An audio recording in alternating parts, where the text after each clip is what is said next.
See, one of the challenges that we have in our lives is we don't realize that the process of training ourselves, the process of conditioning ourselves actually feels incredible once you get that initial momentum, but most people don't. If you want lasting change, you've got to give up this idea of trying something. You got to decide you're going to commit to mastery. So if you want to begin to grow, you've got to put something out here that you can't reach easily, that has got to make you stretch, got to make you jump for it, got to make you get back a little bit and dig in so that you can take a leap for it. And maybe you jump up there and you miss it and you skin your knees and you come back again and you bust your lip next time. But you keep on, and through that process, you learn how to leap higher. You start challenging yourself to dig deeper, and then you discover some things about you that you don't know right now. You have got to change the way you think. It is the whole determining factor of where you go in life.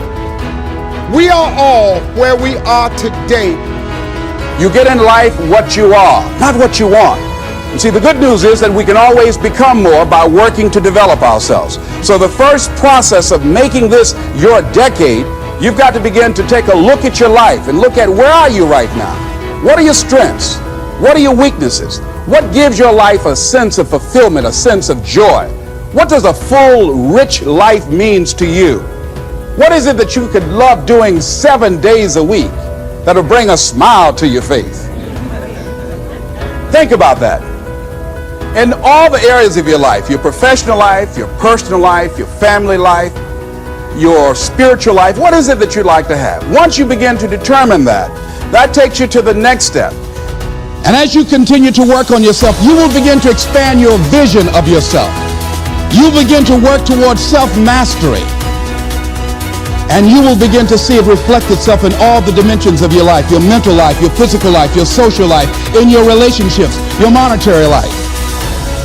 And as you work on yourself, you feel good about yourself. And as you feel better about yourself, you treat yourself differently. You want to live life with energy and passion. You want to make a conscious effort to be lively. So you've got to learn to stand up to yourself inside yourself. So you've got to watch that conversation. It will tell you you're tired when you really are not tired. It will tell you you can't do it. It will fill you with fear.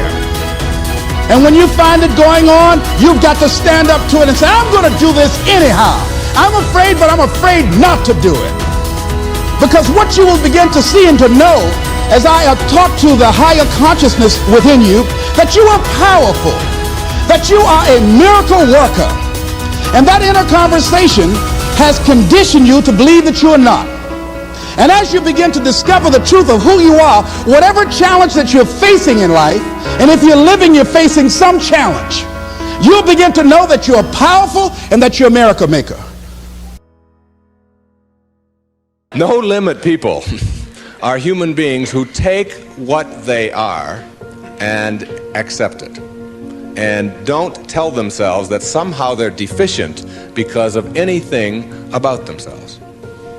This is a very crucial concept for me and for virtually all of us. It's this idea of taking your life in your own hands and being the kind of person that you choose to be, and understanding that everything that comes your way is an opportunity, is a blessing. And it wasn't until I learned how to celebrate virtually everything that came my way that I was able to transcend it. You see, everything that was given to us by God, whatever that is perfect. No one can deny the mountains are perfect and the rivers are perfect and the birds are perfect and the hippopotamuses are perfect and so on. This is just what was given to us. Everything else that you have on our planet, that we have on our planet, comes about as a result of thinking. Thinking. Thought makes it so. All right? Everything that you see that wasn't given to us was created by man as a result of the way that we think, So what gets inside of us as a cell comes about as a result of the way that we choose to think in our lives. Very important principle to understand, because once you get a hold of thinking and that it creates everything that you have in your life, you can change and make it as absolutely perfect as you want it to be, because thought makes it so. Creative visualization is what we're talking about here. The imagery, or the image that you have of anything in your life, is really like mental behavior. It's like going out and practicing. If you go out and practice with a basketball, shooting free throws over and over again, that's physical practice. Imagery is mental practice. It's mental behavior. When you have an image that you can succeed at something, when you have an image that you can do it rather than that you can't do it, when you get into your car and you have an image that you're going to find a parking place rather than that there'll be no place to park, so you're not looking for no place to park, you will start acting on the image that you have. What it means in the holy books when it says you are in this world, but you are not of this world. And these 4 stages represent also where we can look at our own self. How am I doing going through these? To what extent do I find myself consumed with my own quotas? What's in it for me? How much can I get? And ask ourselves that question as we begin to interact and deal with other people. Being able to manifest, being able to attract into our lives what it is that we'd like to attract into our lives, boils down to a formula that I'd like to share with you here this evening. And this formula is one that everyone that I know who is able to get things into their life practices this. I call it the 4 reallys. All right? So that what you really, really, really, really want, you will get. And these 4 reallys each of them stands for something. And if you look at people who are good at, some people call them lucky, some people call them highly spiritual, whatever it might be, but they are good at getting what they want in their lives. And here are the 4 reallys. The first one says, I wish. So what you really wish for, everything that you'd like to get into your life starts with a wish. It's a thought. I wish I could get that job. I wish I could get that promotion. I wish I could lose weight. I wish I could get rid of that addiction that I have. I wish I could, whatever. It's a wish. So you have to start with a wish. The second really stands for what you desire. What you really wish and desire. And the difference between what you wish for and desire is in what I call asking. Ask and you shall receive. Ask and you shall receive. It's not empty words. Be willing to ask. The third really stands for what I intend. So now you shift away from what I wish for and ask for, and you frame it in such a way that you intend to create it.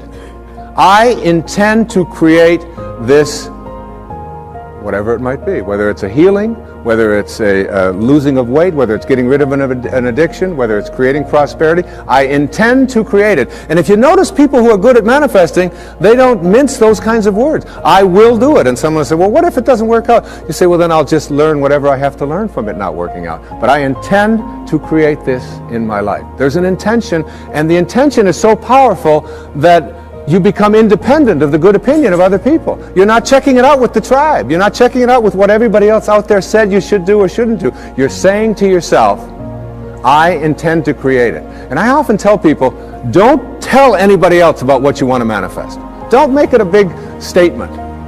Instead, keep it to yourself. And they say, why do you want to say that? I say, because the minute that you do, you invoke ego.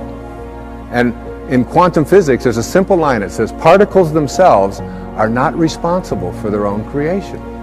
Another way of saying that is the way St. Paul said it. That which is seen, he said, hath not come from that which doth appear. That is, the source of everything over here, it's not over here. It's in this invisibleness. And once you invoke ego, you have to defend it, you have to explain it, you have to get the tribe involved in it, and before long, you've lost the capacity to manifest. It's a spiritual journey, inspiration. In spirit, when you're inspired in spirit. The fourth really stands for passion. Passion. That is, I am absolutely passionate about it, and I intend to create it with that love. One of the great books that one of my teachers sent to me from ancient India, written like 3,000 years ago, has a line in it that says, to attempt to manifest what you want without passion is like dressing up a corpse.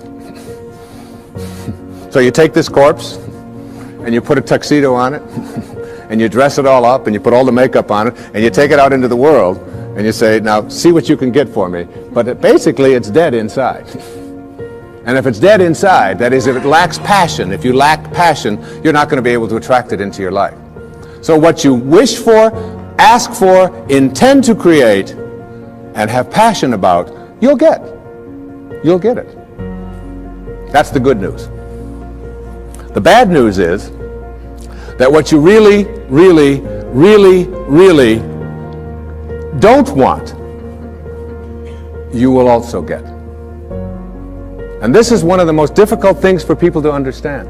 And when you're dealing with the tribe and you're dealing with what is and what everybody else tells you is impossible, and somebody might be watching this and say, well, that's just a lot of nonsense. I mean, you can't just put your attention on something, think about it, and have it come true. It involves a whole lot of other stuff like that.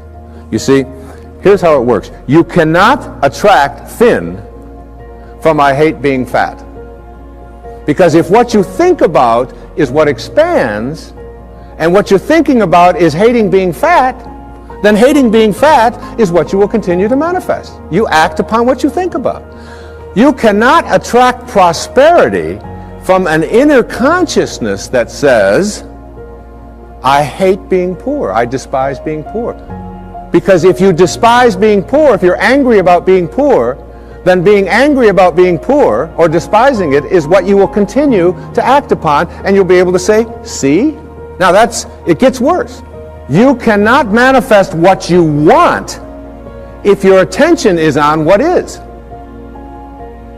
If your attention is on what is and the circumstances of your life, that's where your thoughts are, then you will continue to create what is into your life.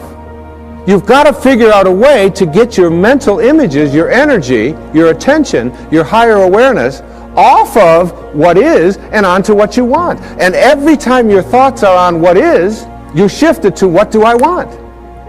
And it's even worse than that. You cannot manifest what you want if your attention is on what always has been. This is the way things are. You'll hear people say it to you all the time. These are the circumstances of life. Don't you understand? This is reality. Wake up. These are the way things have always been. There's always been poor people. You're one of them. That's just the way it is. And you watch that person, and being poor continues to manifest into their life. If you keep your attention on what always has been, then what always has been is what you'll continue to manifest. As you think, so shall you be. These aren't empty words, folks. This is reality. And the worst and ugliest of all is this. You cannot manifest what you want into your life, no matter what it is, if your attention is on what they want for you, or what they expect for you, or what they tell you are your limitations or what you can do. Because if your thoughts are on what they want, you cannot put your attention on what you want. What they want will continue to manifest. And you might be in a tribe that always turns left, and all you want to do is make a right turn.